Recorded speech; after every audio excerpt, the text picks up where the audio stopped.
New video shows the moments a man chasing down his stolen car runs up to the car, and then he's involved in what police are calling an exchange of gunfire. 12-year-old boy Elias Armstrong was shot and killed. Family gave us the surveillance video. It doesn't have sound. It does show the shooting. Here's 9 News reporter Luis De Leon. On February 5th, a man who Denver police still have not identified reported his car stolen from the Northfield Mall. Police say the man used an app to track his car to the area of 12th and Decatur, the Sun Valley neighborhood in Denver. Denver police told us this week 911 dispatch told the man not to pursue the car, which they say is standard guidance from a dispatcher. It's tough to see here, but surveillance video in the area caught the moment the man pulls up to his stolen car and parks. There's no audio on the video, but it appears someone hops into the driver's seat of the stolen car as the man comes running out, followed by what looks to be smoke from gunfire. The car drives away. We now know 12-year-old Elias Armstrong drove the car over to 10th Avenue.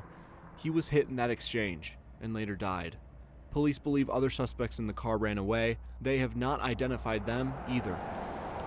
To this day, no charges have been filed. Democratic District Attorney for Denver, Beth McCann, said in a statement Friday that they met with members of Armstrong's family last week to explain why they could not press charges against the man, citing in part, quote, self-defense issues which were present at the time, and they did not feel they could prove guilt beyond a reasonable doubt to a jury. Meanwhile, Denver police have told us that their investigation remains open. The other suspects, they say, have not been identified or located. They also still have not said who fired first. I did just get off the phone with Elias's father around an hour ago, Thomas Armstrong. He says they held a vigil for Elias last night and called the DA's decision, quote, a slap on the hand. And imagine, Luis, there's probably no going back on that if the DA is already out there publicly saying we're not going to charge. It is a very rare instance, according to our legal experts. All right, Luis De Leon, thank you. We talked about this a bit during the pandemic, and latest stats show violence against healthcare workers is going up throughout the U.S., right here in Colorado. It includes physical assault as well as verbal abuse.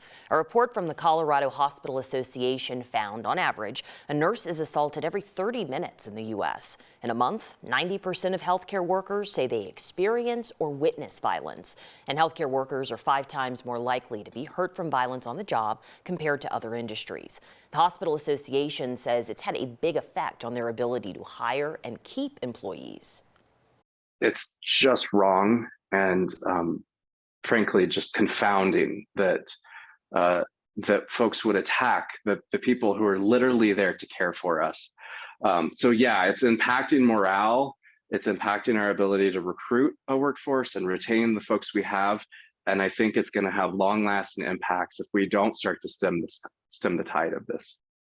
The Colorado Hospital Association says they've taken a number of steps to help their healthcare workers, including more security, restricted access, and mental health support for workers.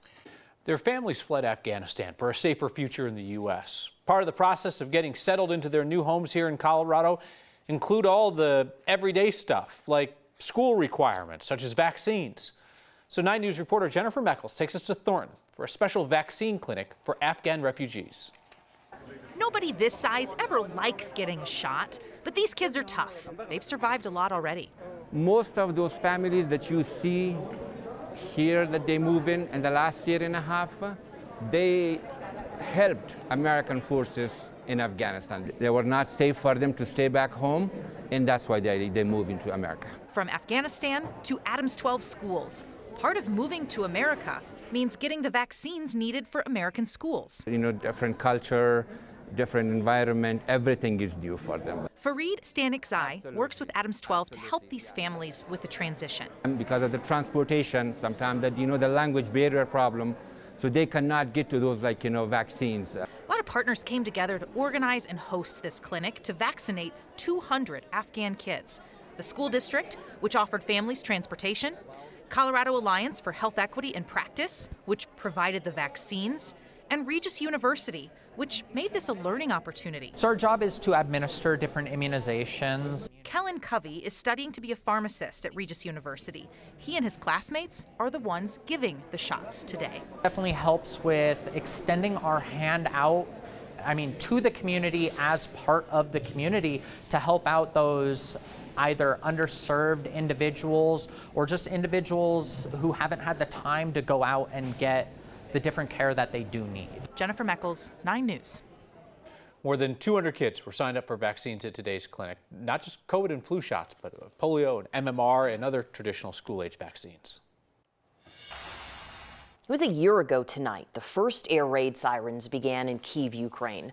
Russia assumed they would take over Ukraine in a few days, but that didn't happen. Thousands have died in the war. Children have been separated from their parents, and millions don't have a home. Ukraine's president says 2023 will be the year of Ukraine's victory, telling troops, quote, "You decide whether Ukraine is going to exist." The first delivery of Leopard 2 tanks from Poland arrived today. Experts believe the tanks could make a significant difference in Ukraine's ability to repel Russian advances. The U.S. leads the world in aid sent to the country with a commitment of over $70 billion. You think that Ukraine will eventually tire of defending itself? The more and the longer you will keep attacking Ukraine, the more resolve we will have, and the more humiliating your defeat will be. Cities across the world today are demonstrating solidarity 1 year to a war with no end in sight. Ukrainian Coloradans held a vigil tonight outside the Pioneers Museum in Colorado Springs. They sang Ukrainian songs and held candles in honor of the people who've lost their lives fighting for Ukraine. Many at tonight's vigil are from Ukraine or they have family there. They said they wanted people to know war is still happening and support is still needed. Tomorrow, there will be a rally in support of Ukraine at the state capitol. People are gathering at noon, organized by Ukrainians of Colorado. This event will last until 3 p.m. There'll be refugees there to speak, share their experience. A moment of silence will be held. Again, that event starts at noon at the Capitol. Prosecutors are dropping the most serious charge against an officer who put a suspect in the back of a patrol car parked on train tracks. The train came through and hit the car. 2 officers are facing charges for the crash in September. A Fort Lupton officer, Jordan Steinke, placed the suspect in the patrol car. She was charged with 2 felonies and a misdemeanor. Prosecutors have dismissed the most severe felony charge, assault. She now faces 1 felony, attempted manslaughter, and a misdemeanor. The Platteville officer who parked the car on the tracks is still facing 8 misdemeanor charges. The woman who was in custody and was hit, Yurini Rios, she ended up with a broken back, 9 broken ribs, and a skull fracture. She also happens to be facing a felony menacing charge because she was in custody that night after being pulled over for suspected road rage. A nonprofit wants to bring a little color into the lives of Marshall Fire survivors.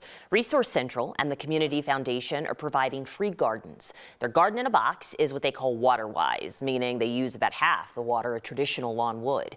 Anybody whose home was damaged or destroyed by the Marshall Fire can apply to get one of these for free.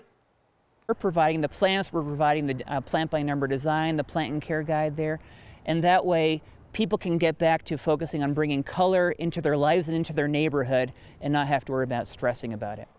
People impacted by the Marshall Fire can apply for gardens on Resource Central's website. Through the program, they're eligible for 2 gardens.